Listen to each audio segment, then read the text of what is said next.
पीछे जो कुछ होना था उसे देखते हुए किसी को ये जानकर आश्चर्य न होगा कि भगवान श्री रजनीश बचपन से ही उपद्रवी कहलाए जाते थे। हम अतीत के सिंहावलोकन में न जाएं तो भी इतना तो कहा ही जा सकता है कि ये बड़े नटखट बालक थे और इनके मशहूर विनोदप्रिय स्वभाव के साथ साथ इनमें बड़ों के प्रति अनावश्यक व कारण आदर भावना की महती कमी तथा सही गलत उचित अनुचित का दूसरों से निदेश लेने के बजाय हर चीज का अन्वेषण स्वयं करने की उत्कट कटिबद्धता ने इन्हें एक डरावनी निष्पत्ति बना दिया था, खासकर उन लोगों के लिए जो इन्हें सामान्य करना अथवा नियंत्रित करना चाहते थे। 1931 के बीतते बीतते मध्य भारत के एक छोटे से गांव में एक जैन व्यापारी परिवार में इनका जन्म हुआ। ये 13 भाई बहनों में सबसे बड़े थे। इनका जन्म ननिहाल में हुआ और लगता है यही पहली और अंतिम घटना थी जो इन्होंने सामान्य रूप से घटने दी। इनके नाना और नानी, जो एक बड़े मकान में रहते थे, पहली ही नज़र में इन पर न्यौछावर हो गए। अगले 7 वर्षों तक ये उनके साथ ही रहते रहे। भगवान श्री इस बात को स्वीकार करते हैं कि विकास काल के दौरान नाना नानी के लाड़ प्यार ने इन्हें बिगाड़ा। स्वेच्छा से कुछ भी करने की इतनी स्वतंत्रता मिली कि इनका स्वभाव निर्बंध, अनियंत्रित और अनुशासनहीन हुआ, जो पीछे गांव के बड़े बूढ़ों और पड़ोसियों की तमाम शिकायतों का कारण बना। लेकिन इनकी इस तरह की परवरिश के या कहें उसके अभाव के साथ ही साथ ये अपने भीतर एक जन्मजात विद्रोही की चिनगारी लेकर आए थे। ये सिर्फ एक दृढ़ निश्चयी किशोर नहीं था जो कि सभी आदेशों को ताक पर रख देता था। इस किशोर ने तो मानव समाज के सभी स्थापित नियमों और स्वीकृत आचरण के ढांचों को चुनौती देने का बीड़ा उठा लिया था और यह हर स्वीकृत विश्वास तथा धारणा पर संदेह किए चला जाता था। इनके ये प्रारंभिक प्रयोग तुलनात्मक रूप से निरीह थे, लेकिन उनमें भावी घटनाओं की प्रतिध्वनि थी। उदाहरण के लिए, इनका एक पड़ोसी अपनी रोज सुबह शाम की 3-3 घंटे लंबी जोर शोर से चलने वाली पूजा व भजन कीर्तन से सबको असुविधा पहुंचाता था। उसका नाम बालाजी था। इन्होंने बालाजी से पूछा, तुम भगवान से क्या मांगते हो? मेरे दादा तो कहते हैं कि तुम डरपोक हो, इसलिए प्रार्थना करते रहते हो। स्वभावत बालाजी ने जोरदार इनकार किया और इस किशोर ने उनकी परीक्षा लेने का तय किया। अगले दिन इन्होंने किसी तरह अपने 4 पहलवान मित्रों को राजी कर लिया कि बालाजी को मजा चखाया जाए। अखाड़े में जब तब जाकर कसरत करने का शौक खुद भी रखते थे। बालाजी अपनी बगिया में एक खाट बिछाकर सोते थे। पास ही एक कुआं था। आधी रात को उन 4 पहलवानों ने इस लड़के के इशारे पर सोते बालाजी की खाट उठाकर कुएं पर रख दी। फिर सब लोग झाड़ियों के पीछे छिप गए और उनको जगाने के लिए कुछ पत्थर फेंके। जब बालाजी की नींद खुली और उन्होंने देखा कि वे कहाँ हैं, तो उनके मुंह से ऐसी सर्वशक्तिमान चीख निकली कि सारा अड़ोस पड़ोस जग गया। चारों तरफ इकट्ठी भीड़ के बीच से किशोर रजनीश ने पूछा, मामला क्या है? तुमने अपने भगवान को क्यों नहीं पुकारा? तुम हर रोज 6 घंटे अभ्यास करते हो, लेकिन भगवान को तो भूल गए। चीख ही याद आई। उद्धरण, इनके नाना, जो उस गांव के एक प्रभावशाली एवं सम्मानित व्यक्ति थे, खुद भी कुछ शरारती ही थे और लगता है कि उन्हें भी लड़के की इस आदत में मजा आता था जब वह सीधे सादे किंतु अनुत्तरणीय प्रश्न पूछकर गांव की धार्मिक सभाओं को भंग कर देता अथवा आगंतुक साधु महात्माओं को उनके आध्यात्मिक दावे सिद्ध करने के लिए ललकार देता। एक जैन साधु से, जो स्वानुभव के बिना कुछ भी न मानने की शिक्षा दे रहे थे, उसने पूछा कि उन्हें शाश्वत नरक का कैसे पता है, क्योंकि यदि वह शाश्वत है तो ऐसा संभव ही नहीं कि वे वहां गए हों और फिर बताने के लिए लौट सकें। एक अन्य अवसर पर उसने पूछा, इस सुंदर विश्व को किसने बनाया? जैनगण ईश्वर में विश्वास नहीं करते, सो जैन मुनि ने कहा, किसी ने नहीं बनाया। रजनीश ने कहा, यदि किसी ने नहीं बनाया तो यह अस्तित्व में कैसे आया? इस तरह के सवाल आमतौर पर उस सभा को समाप्त कर देते और उसके साथ उस साधु की प्रतिष्ठा को भी। उनमें से शायद ही कोई दोबारा लौटा। इनके नाना नानी को इन पर नाज था और गांव के लोग इनसे सावधान रहने लगे थे। रजनीश ने स्वयं कहा है, जहां तक मेरी स्मृति जाती है, मैं सिर्फ एक ही खेल पसंद करता था, तर्क करना। इसलिए बहुत कम बुजुर्ग मुझे बर्दाश्त कर पाते थे। मुझे समझने का तो प्रश्न ही नहीं उठता। 7 साल तक ये ऐसे ही अनिर्बंध और अशिक्षित बने रहे। उसी वर्ष इनके नाना का देहांत हुआ। इन प्रारंभिक वर्षों की चर्चा इन्होंने अनेक बार और बड़े प्यार से की है। वे कहते हैं, शुरू से ही मेरे साथ कुछ गड़बड़ हो गई, और उसका कारण था कि प्रथम 7 साल में अपने नाना नानी के पास रहा। उन दो बूढ़े व्यक्तियों का मुझमें कोई निहित स्वार्थ नहीं था, वे सिर्फ मुझे प्रेम करते थे। मैं केवल एक मेहमान था। उनका मेरे प्रति व्यवहार एक ऐसी मनोभूमि से आता था जो माता पिता में संभव नहीं।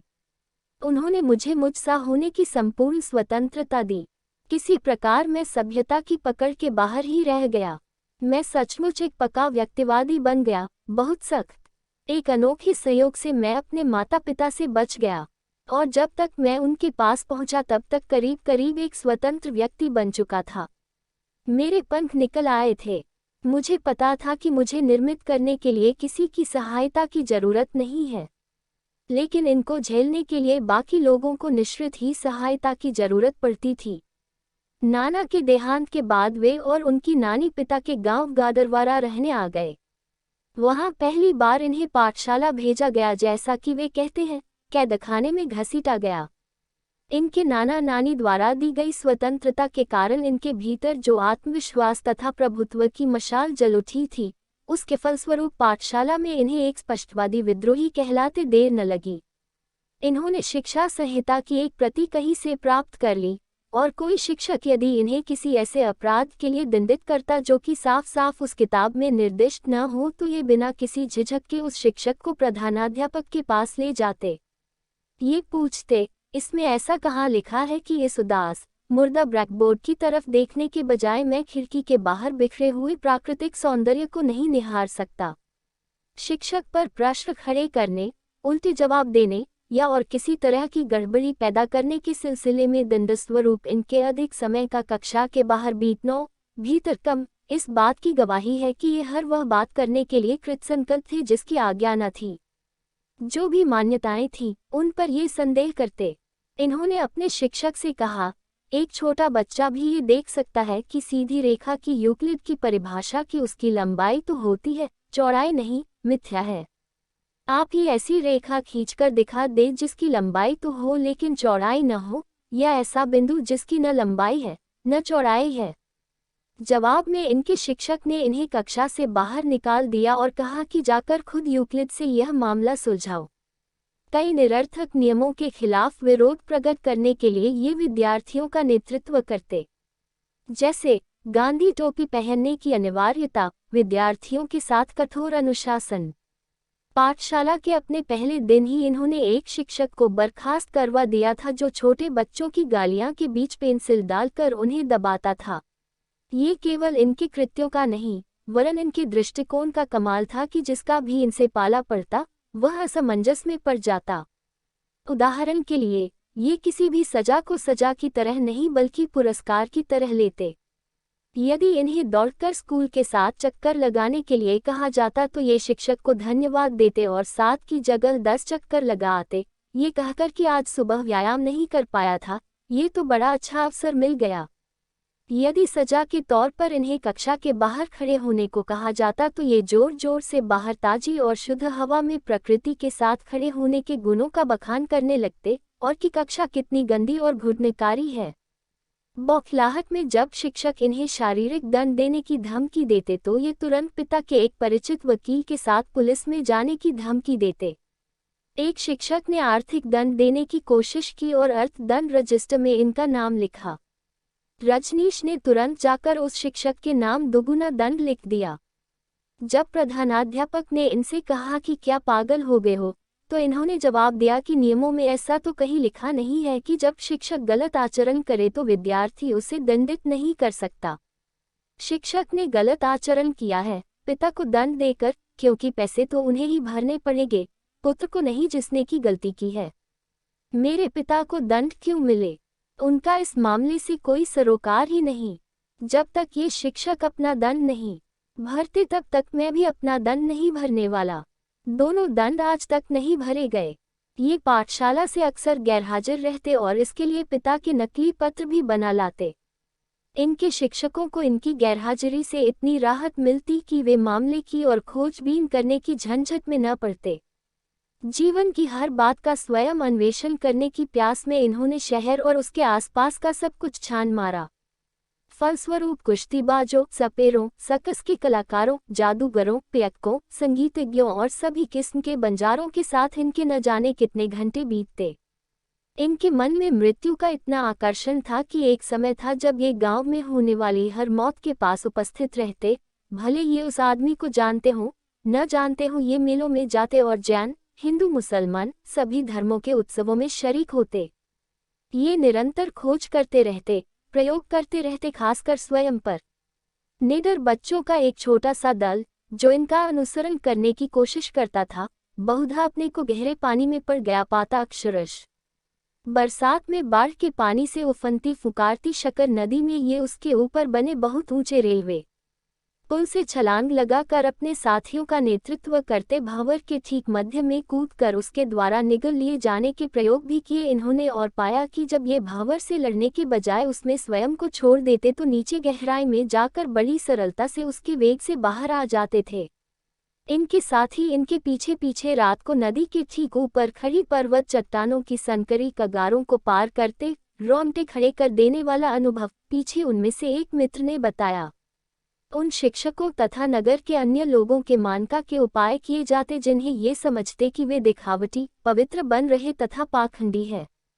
एक शिक्षक जो अपने भाषण में साहस और निर्भयता के गुणों पर बढ़ चढ़ कर बोले और उन गुणों की बड़ी सूक्ष्मताओं में गए, शीघ्र ही कसौटी पर थे। रजनीश, जिन्होंने अपनी बहुतेरी गैरहाजिरियों के दौरान एक समय एक मुसलमान सपेरे को सांप पकड़ने की कला सिखाने के लिए राजी कर लिए थे, एक बड़ा सांप थैले में बंद कर लाए। जब रजनीश ने सांप को कक्षा में निकाला तो उनकी खुशी का ठिकाना न रहा ये देखकर कि वे शिक्षक भागकर मेज पर खड़े थे और मदद के लिए चीख पुकार मचा रहे थे। लड़के ने फिक्रा कसा, साहस का महान प्रदर्शन। उद्धरण, एक और अवसर पर रजनीश एक बहुत घमंडी तथा धार्मिक किस्म के शिक्षक को, जो कक्षा में इनके किसी प्रश्न का उत्तर कभी नहीं देते थे, रास्ते पर ले आए। वे शिक्षक गंजे थे और रजनीश ने उनका नामकरण मुंडे कर दिया। शिक्षक ने इस नाम को जरा भी तूल न देने का दिखावा किया। रजनीश ने 20 रुपये इकट्ठे किए, उन दिनों के लिए एक बड़ी रकम, खासकर थोड़ी सी तनख्वाह के शिक्षक के लिए, और छोटेलाल मुंडे के नाम एक मनियार्डर भेज दिया। पैसे लेने से पहले मनियार्डर पर हस्ताक्षर करने जरूरी थे, और मनियार्डर कक्षा में ले आने के लिए रजनीश ने डाकिये को पहले से ही पटा रखा था। जब उसने कक्षा में आकर मनियार्डर पर उनका नाम पढ़ा तो कुछ क्षणों के लिए शिक्षक महोदय एक पुण्यात्मा के गुस्से में थरथरा उठे। फिर लोभ ने क्रोध पर विजय पा ली और मुंडे ने पूरी कक्षा के सामने उस नाम से हस्ताक्षर किया। यह असलियत की एक और विजय थी, पाखंड के प्रति एक और पाठ था। एक और संकीर्ण क्विद तथा स्वयं को बड़ा ऊंचा मानने वाले ब्राह्मण शिक्षक का नाम रजनीश ने रखा, भोलेनाथ। भोले यानी बुद्ध। शीघ्र ही यह नाम न केवल विद्यार्थियों बल्कि गांव के सभी लोगों की जबान पर चढ़ गया। उन सज्जन की दुबली पतली व अविराम डांट डपट करती रहने वाली पली रजनीश को ये नाम कभी न लेने की कड़ी चेतावनी देती रहती। लेकिन पति की शवयात्रा के समय जब वही अपने हाथ पति के गले में डालकर चिल्ला पड़ी, हाय मेरे भोलेनाथ, तो परिस्थिति के इस मजाक पर भीड़ में खड़े रजनीश ठहाका मारकर हंस पड़े और सारे लोगों को चौंका दिया। इनके पिता के पास शिकायतों का तांता लगा रहता, जिन्हें वे बड़े बेमन से सुनते। उन्हें बहुत पहले ही यह पता चल गया था कि बेटे के जीवन में दखल न देना ही उनके लिए बेहतर है। नाना की मृत्यु के बाद जब रजनीश नए नए उनके पास रहने आए, तब उन्होंने 2 बार कोशिश की थी। इस बच्चे के बाल लंबे और बेतरतीब थे। इन्होंने नाना नानी को कभी अपने बाल काटने नहीं दिए और यह एक अजीब ढंग की पंजाबी पोशाक पहनता था जो भ्रमण पर आई एक गायक मंडली से इसने नकल कर ली थी, क्योंकि इसे बेहद पसंद आ गई थी। अपने लंबे बालों और अजीब सी पोशाक के कारण, जो इनके पिता के इलाके में औरतों द्वारा पहनी जाने वाली पोशाक के समान थी, लोगों को ये लड़की लगते थे।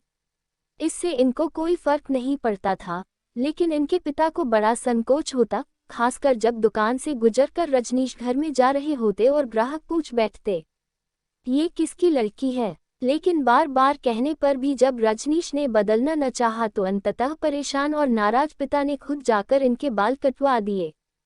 तत्क्षण रजनीश एक अफीमची नाई के पास गए, जिससे इन्होंने दोस्ती बना रखी थी। इनके सभी मित्र विचित्र थे और अपने सिर का मुंडन करने के लिए उसे फुसला लिया। नाई ने बड़े बेमन से यह काम किया, क्योंकि किसी लड़के के सिर के सारे बाल पिता के देहांत पर ही निकाले जाते थे। 7 साल का ये बालक अपना मुंडा हुआ सिर लेकर पूरे गांव में शान से घूमता रहा और अपने पिता की शर्मिंदगी का मजा लेता रहा, क्योंकि दुकान में पूछताछ करने और सांत्वना देने आने वालों की बाढ़ सी आ गई। पीछे जब परिवार के कुछ अन्य लोगों ने इनके पंजाबी कपड़े छिपा दिए ताकि इन्हें पारंपरिक ढंग के कपड़े पहनने को मजबूर किया जा सके, तो ये सीधे घर से बाहर और नगन्ही दुकान में जाकर खड़े हो गए। इनके कपड़े तुरंत लौटा दिए गए। अपने पर्दाफाश करने के अभियान से इन्होंने परिवार को भी नहीं बख्शा। एक बार इनके घर एक आदमी आया, जिससे इनके पिता मिलना नहीं चाहते थे। उन्होंने रजनीश से कहा, उसे कह दो कि मैं घर में नहीं हूँ। इन्होंने दरवाजा खोलकर उस व्यक्ति से कहा, मेरे पिताजी ने आपसे ये कहने के लिए कहा है कि वे घर में नहीं हैं। जब इनके परिवार ने इन्हें जबरदस्ती जैन मंदिर ले जाने की कोशिश की, तो ये पहले ही चुपके से खिसक गए और महावीर की प्रतिमा पर कुछ मिठाई रख आए। जब बाद में अपने माता पिता के साथ ये मंदिर गए तो वहाँ एक चूहा बैठा था, जो मिठाई खा रहा था और महावीर के चेहरे पर पेशाब कर रहा था। इन्होंने पूछा, ये कैसा भगवान है जो कि चूहे से भी अपनी रक्षा नहीं कर सकता। जल्दी ही परिवार के लोगों ने आशा छोड़ दी और इन्हें अपने हाल पर छोड़ दिया।